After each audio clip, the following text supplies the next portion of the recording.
안녕하세요. 라굴프의 서바이벌 경매 채널 운영하고 있는 라굴프입니다. 자, 이제 제가 말씀을 좀 편하게 드리고 이제 제대로 된 첫 기초 강의 시작하겠습니다. 자, 다른 여러분들처럼 무슨 강제 경매가 어떠니 임의 경매가 어떠니 이런 막 칠판에 판서하는 되도 않는 수업하지 않을 겁니다.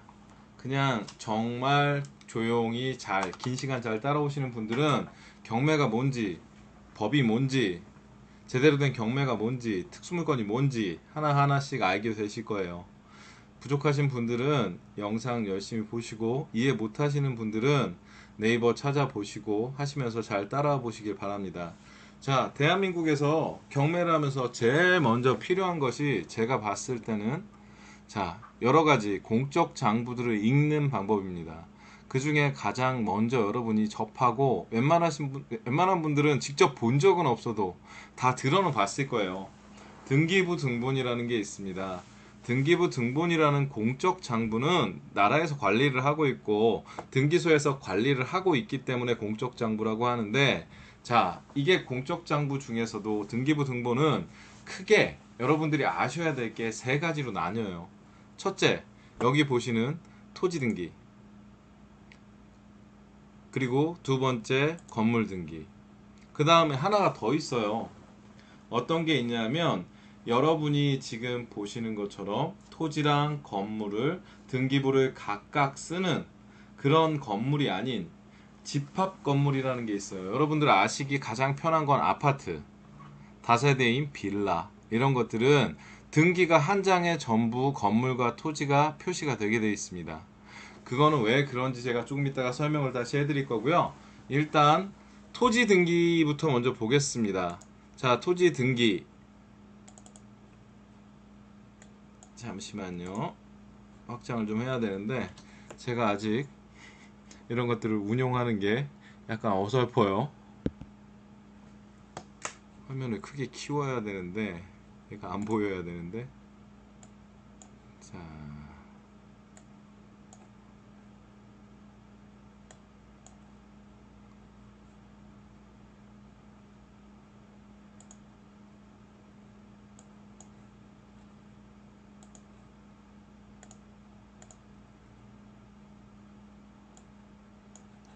자, 전체 화면으로 확대를 하고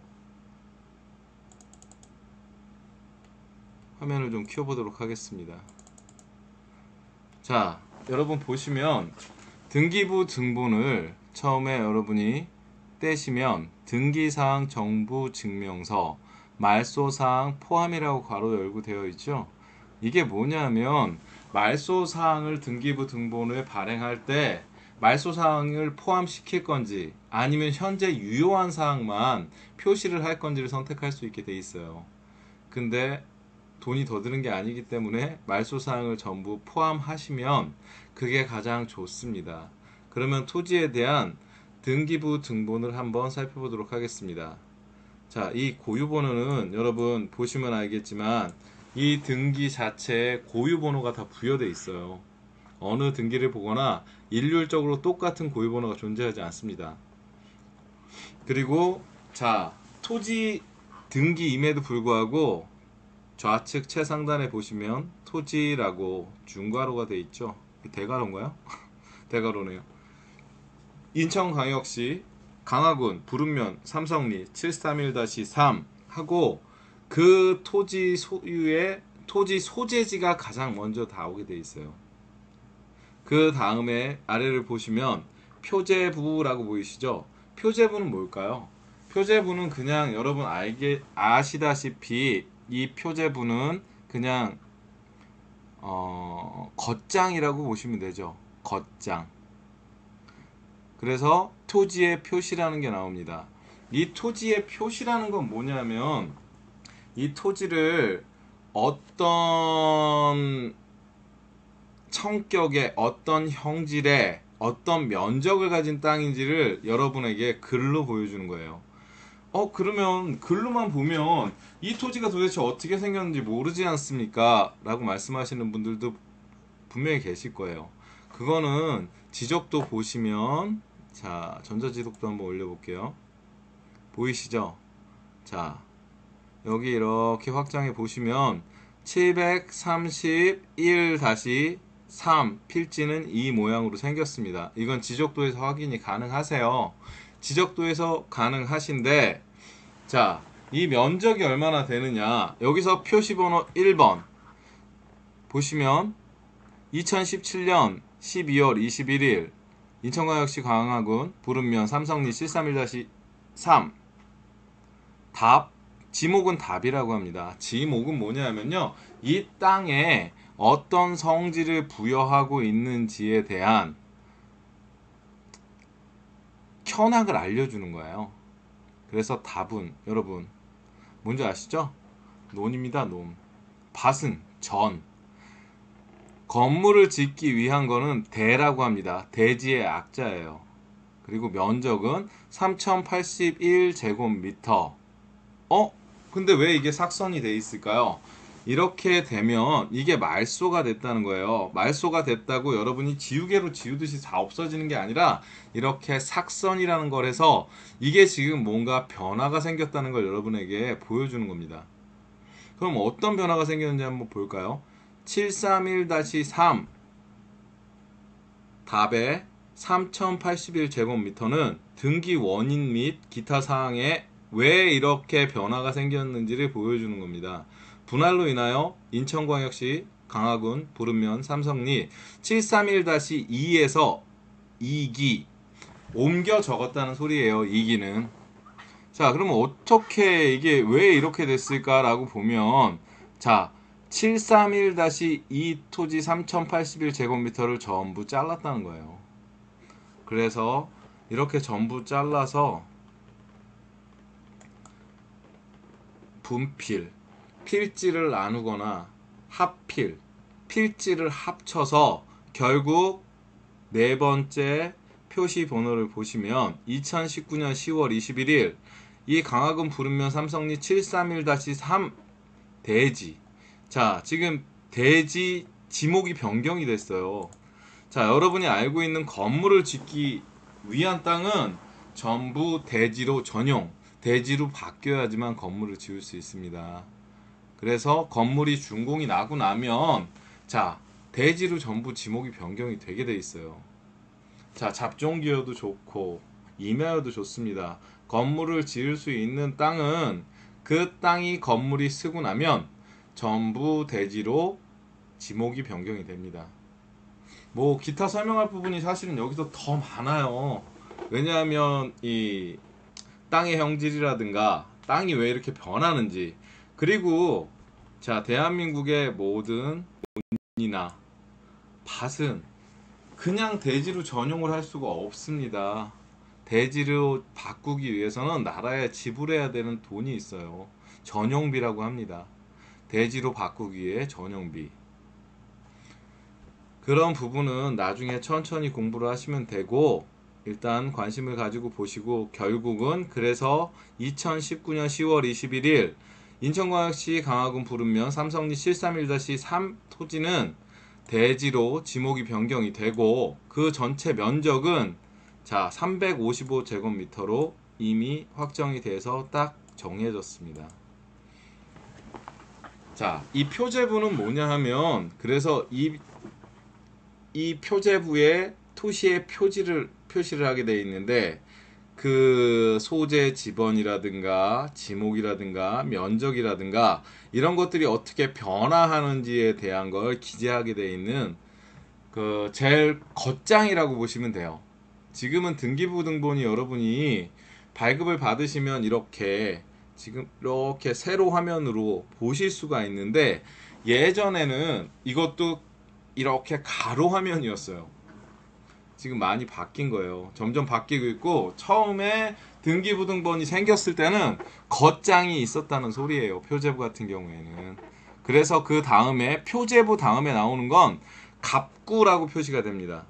이 갑구는 자, 겉장인 표제부를 지나서 그 다음 장을 열게 되면 원래 갑구라는 게 존재를 해서 여기엔 무엇을 기재하게 되어 있냐면 소유권에 관한 사항을 기재하게 되어 있습니다. 그냥 쉽게 얘기하면요, 누구의 소유인지, 이 사람의 소유권에 어떤 제재를 가하거나 압류가 걸리거나 가처분이 걸리거나 하는 소유권에 제한을 받는 사항이 있을 때는 이 소유권에 관한 기재 사항을 적는 갑구에 기재를 하게 되어 있습니다. 이게 그래서 여러분들이 가장 잘 아셔야 될 부분이에요. 자, 여기서 보면 자, 순위번호가 바뀌었어요. 예전에는 2번이었는데 지금은 순위번호가 1번이 됐다는 거예요. 등기부등본 같은 경우에 좀 깊이 지금 제가 알려드리는 게 의미가 있는지 모르겠으나 그 전에 사라진 부분이라고 분명히 기재가 되어 있는 거예요. 이 1번은 도대체 그러면 어디 갔냐 라고 찾으시는 분들, 그리고 말소가 되거나 멸실이 된 등기부등본들도 존재를 합니다. 그런 부분은 여러분이 인터넷에서는 발급이 불가하시고 인터넷 등기소가 아닌 실제 등기소를 가셔가지고 서면을 적어서 신청서를 적어내셔야만 발급을 받을 수 있는 등기가 따로 있습니다. 그거는 나중에 다시 여러분이 지금 어려워하실 것 같아서 나중에 따로 설명을 해 볼게요. 그러면 전전 1번 한석희 지분의 전부 이전, 이 토지에 대해서 전부 이전을 받아서 자, 접수 날짜가 그 다음 기재가 됩니다. 2001년 7월 16일. 그리고 접수 번호는 고유의 접수 번호가 이렇게 나옵니다. 그 다음에 등기 원인, 이 등기를 하게 된 원인이 무엇인지에 대해서 기재를 하게 돼 있어요. 등기부등본에. 이 등기 원인에 가장 여러분들이 빈번하고 많이 알고 있는 건 매매입니다. 매매, 교환, 상속, 증여. 왜 이게 기재가 되냐면 이 등기 원인에 따라 지금 취득세도 달리 내게 되어 있습니다. 이게 등기상에는 분명히 기재가 되게 되어 있기 때문에 이 등기 원인을 보시고 확인을 하시면 됩니다. 그 다음에 권리자 및 기타 사항에 대해서 이렇게 나옵니다. 이 공유자, 이 전체 면적이 원래 2358분의 1179,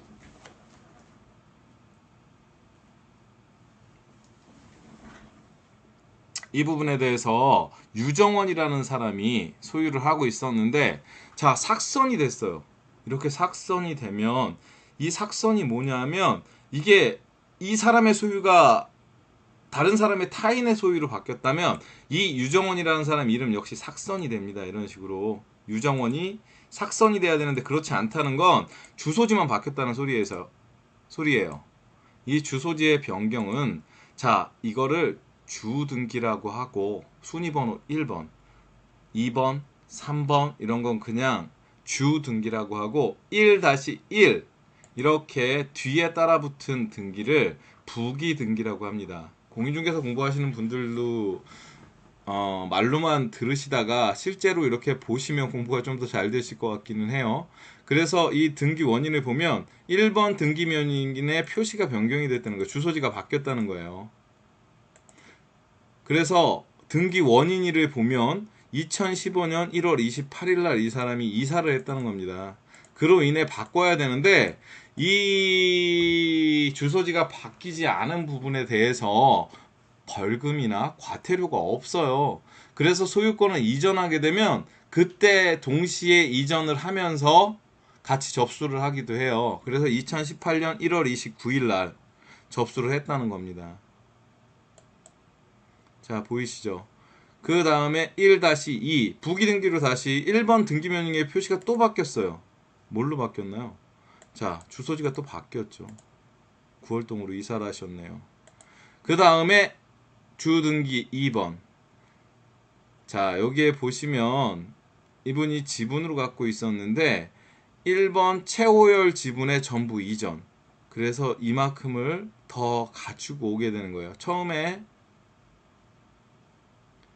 유정원이라는 분의 토지 지분을 전부 이전을 받아서 가져오게 된다는 겁니다. 그 다음에 2-1 부기등기를 보면 2번 등기명의인의 표시 변경. 이분도 주소지가 바뀌었죠. 아마 부부 사이나 가족인 것 같아요.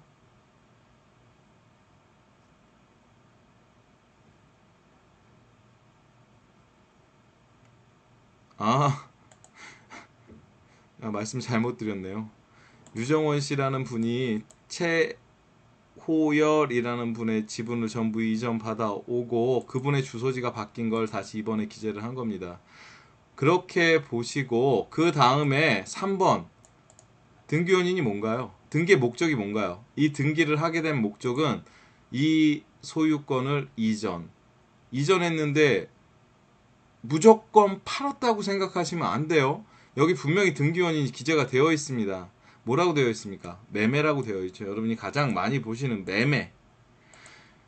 2018년 4월 4일 날 광림산업개발 주식회사로 소유권이 이전이 됐다는 소리예요. 그 이전을 하게 된 이유는 매매라는 거예요. 팔았다는 겁니다.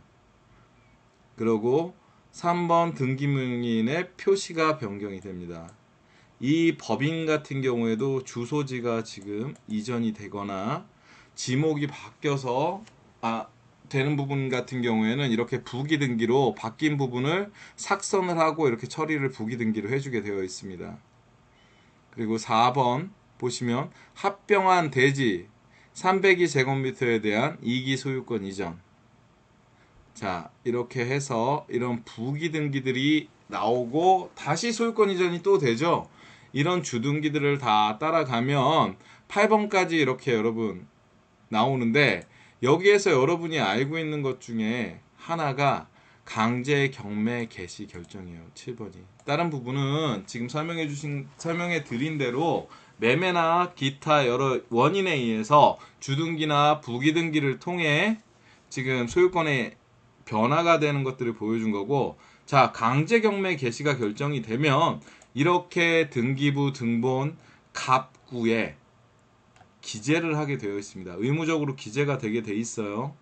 이 강제 경매 개시 결정하고 채권자 임근택이라는 분이 이 토지에 대해서 경매를 개시하고 그 경매 개시 등기를 이렇게 기재를 하게 되어 있고, 그 다음에 날짜 2021년 1월 25일 날 경매 신청을 했다는 거예요. 인천지방법원에 강제 경매 개시 결정 2021 타경 515619 이렇게 기재가 되게 되어 있습니다. 그 다음에 후순위로 다시 8번으로 따라 들어오는 게, 자, 강화군에서 권리자 강화군에서 압류가 들어오죠. 이런 소유권의 제한을 받게 되는 것들은 이렇게 주등기로 뒤에 따라 붙어 오게 되어 있습니다. 이 뒤에 강제경매 개시결정 이후에 압류들이 대부분 들어오는 이유에 대해서는 따로 나중에 설명을 해드릴게요. 그 다음에 을구는 여러분 소유권 이해의 권리에 관한 사항입니다. 소유권 이해의 권리가 어떤 거냐면 여러분들이 가장 많이 보시게 되는 건 근저당 설정권이에요. 근저당을 설정하게 되는 경우에요. 여기서 순위번 1번 보시면 유정원 지분의 전부 근저당이 설정이 돼서 채권 최고액 1억 3천만 원, 채무자, 근저당권자, 공동담보. 공동담보라는 건 돈을 빌릴 때 이 땅에 대해서만 빌린 게 아니라 다른 부분에 대해서 공동으로 담보를 제공하고 돈을 빌렸다는 소리가 됩니다. 이게 삭선이 됐다는 건 없어졌다는 거예요. 전부 없어지죠. 그 다음에 근저당권 공동담보 소멸, 이런 경우에도 좀 설명을 해드릴 게 있는데 지금 영상이 너무 길어지고 있어가지고 제가 토지 등기에 대해서 간단히 설명을 해드리게 시작을 했는데 지금 너무 길어지고 있어요. 해서 이런 부분들은 제가 따로 파트를 정해서 여러분들에게 조금 더 깊은 공부를 시켜드릴 겁니다. 그래서 이렇게 보시면 토지 등기부 등본에 을구에는 근저당권 설정이라든가 전세권 설정이라든가 지상권 설정이라든가 소유권 이해의 권리에 관해 기재를 하는 부분을 을구에 적게 되어 있습니다. 그러면 자, 가끔 어떤 등기를 보면 자, 표제부 가장 먼저 드러나고 갑구 여러분들이 보시고 을구가 안 보이는 경우가 있어서 당황하시는 분들이 있어요. 을구 없다고 당황하실 거 없습니다. 을구는 기재사항이 없으면 기재를 하지 않고 을구 자체가 없는 경우가 정상적인 거예요. 자, 일단은 영상이 너무 길어지고 여러분들의 공부 난이도가 높아지는 관계로 일단은 여러분들이 꼭 아셔야 될 등기부 등본을 읽는 방법 중에 토지 등기에 대해서 간단하게 설명을 해드렸습니다. 그러면 여기까지만 저는 강의를 하도록 하겠습니다. 다음 건물 등기에 대해 강의할 때 다시 강의 영상을 올리도록 하겠습니다.